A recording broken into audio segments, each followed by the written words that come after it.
For more, let's bring in Ambassador John Bolton. Ambassador Bolton served as U.S. National Security Advisor during the Trump administration and was the U.S. Ambassador to the UN under George W. Bush. Ambassador, good morning.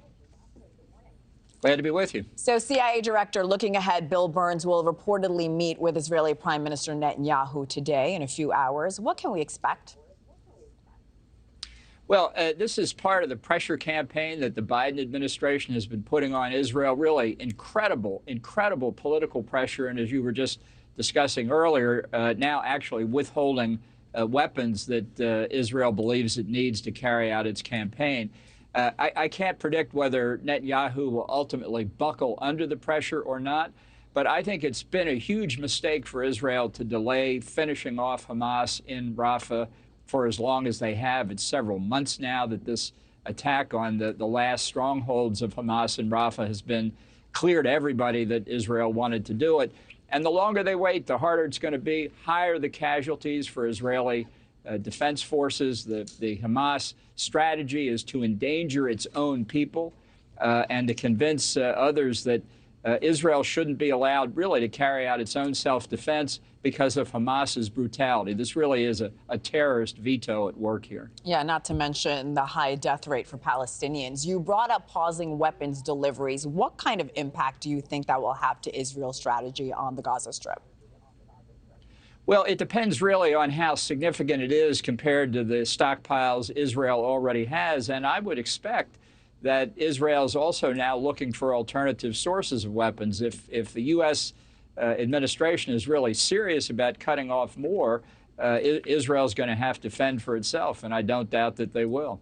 Ambassador, the UN has said that northern Gaza is now in the throes of, quote, a full-blown famine. We know Israel's military reopened the Kerem Shalom crossing today. That's crucial to get aid in. However, Rafah remains closed. What else should the IDF do to ensure that more aid gets into the civilian population of Gaza? Well, I don't think it's a question of Israel withholding aid or stopping aid. I think it's a question of Israel doing what Herbert Hoover first laid down as American principles of delivery of humanitarian assistance in World War I with his Committee for Relief in Belgium, which is number one, that no weapons or anything other than humanitarian assistance actually goes in, and that the distribution go only to non-combatants and not be taken by Hamas and used for its own purposes. And I think that's what part of the holdup here has been. I think a lot of the UN rhetoric is overdrawn, full-scale famine.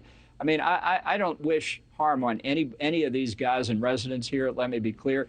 But what is the UN statement with all this famine and this inadequate aid? How many people have actually died because of inadequate food in Gaza? I'd like to hear that number. Okay, moving on. The Rafah crossing borders Egypt. Just for our viewers, if they don't know, it's not just Israel. So what role does Cairo play in all of this?